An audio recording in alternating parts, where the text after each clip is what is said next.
جو ایک آدمی کے فیصلے 8 مہینے پہلے ایک آدمی نے جو فیصلہ کیا، جو ظلم کیا اس ملک کے اوپر، کوئی دشمن نہیں کر سکتا تھا. ایک گورنمنٹ گرائی. میں یاد کرانا چاہتا ہوں ساری اپنی قوم کو کہ آپ کسی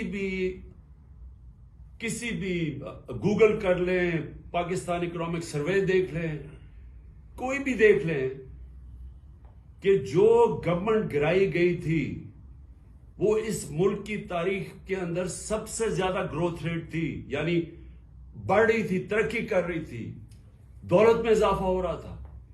5.6% اور 6% تیسرے سال 5.7 اور چوتھے سال 6%.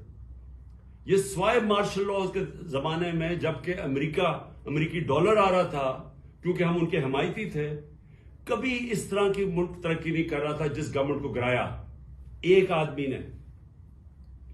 اور اس نے جو فیصلہ کیا، آج یہ قوم 8 مہینے کے بعد ہم آج ادھر کھڑے ہیں جدھر آپ کسی شعبے سے، طبقے سے پوچھ لیں، بزنس مین سے پوچھ لیں، تاجروں سے پوچھ لیں، ایکسپورٹر سے پوچھ لیں، کسانوں سے پوچھ لیں، مزدوروں سے پوچھیں، تنخواہ دار لوگوں سے پوچھ لیں، کوئی پاکستان کا طبقہ، ریل اسٹیٹ والا پوچھ لیں کہ کدھر پاکستان کھڑا تھا 8 مہینے پہلے اور کس اندھیرے کے اندر آج پاکستان جا رہا ہے.